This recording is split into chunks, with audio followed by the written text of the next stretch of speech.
Hey, John here. Here's lick of the day number 129. It's the pentatonic tapping thing. I'm going to play it once slowly and then break it down, and I'm also going to share some practice advice as I'm breaking it down for you. So we start here on the 9th fret of the high E string.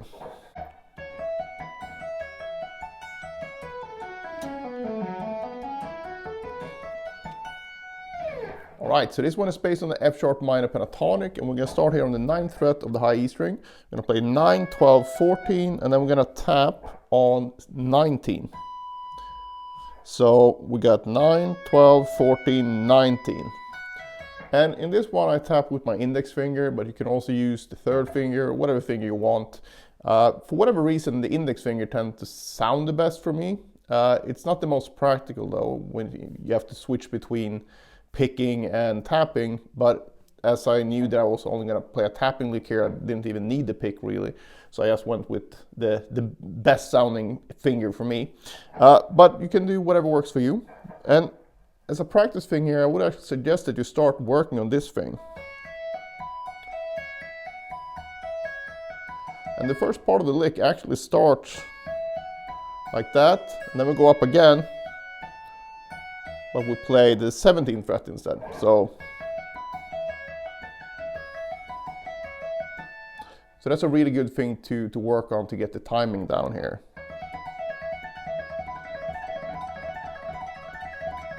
And it also sounds great as a standalone lick in itself. So after we've done that, we're gonna descend down to the G string, and then we're gonna hit 16, so tapping finger, and we're gonna go 14, 11, 9 on the G string. So we got 16, 14, 11, 9. The same thing here, you can actually just work on this. And I would suggest that you try to synchronize the pinky with the tapped finger. So if you make sure that this finger is down at the same time as the tapped finger, you always have that note ready to go when you change strings. So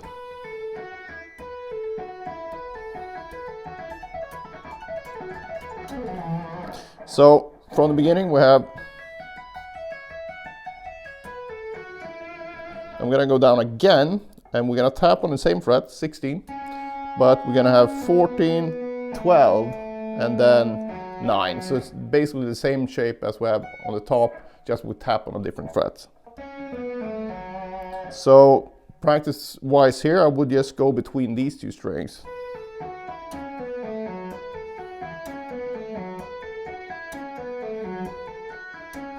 And really get used to hitting these two at the same time. So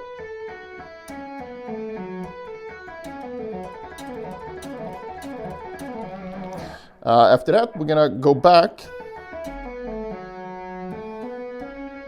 and this is, I think, the trickier part, because now you need to start each new string with the index finger with a hammer on from nowhere, which actually what we did here in the beginning as well. But now I have to do that while skipping strings, and it's quite a lot if you're not used to it. So it's a great idea to just work on 2 strings at a time.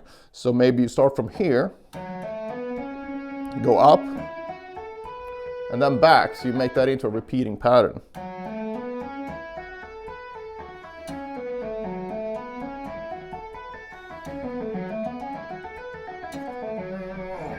And after we've done that, we're gonna go up another string. So back where we started again, pretty much, and then we add 17 again, and end on the root here. So, and again, practice wise, I would definitely suggest that you work on this thing.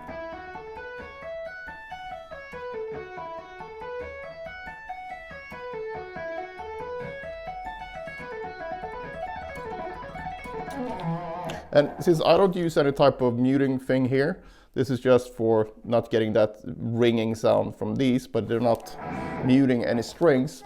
Whether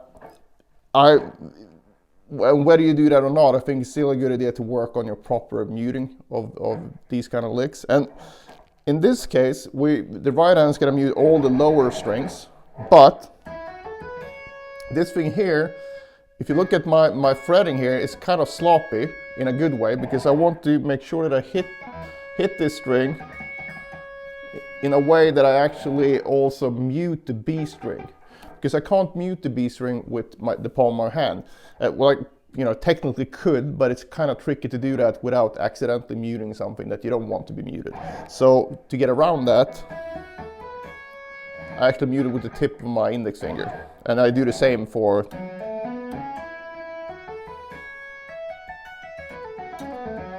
So that really helps to get that cleanliness. But this is actually something that I do in general for legato, or all playing really, because you kind of always run the risk of muting a string that you don't want to mute accidentally because you're too close to it. So if you notice that you have trouble with that, try to sort of fret this note a bit sloppy. It's not really sloppy because it's just proper electric technique. On classical, you really want to keep your fingers curved like this so you can get as much resonance as possible. But on electric guitar, if we do the same, and the index finger is very important to mute the higher strings anyway, if we do this in like a classical fashion on electric guitar, even if we're not hitting the strings, you're going to get this sympathetic ringing. So you're going to get a lesser version of that, and it will sound kind of messy even though you're not technically doing anything wrong. So proper muting is super important. So the whole thing again from the beginning.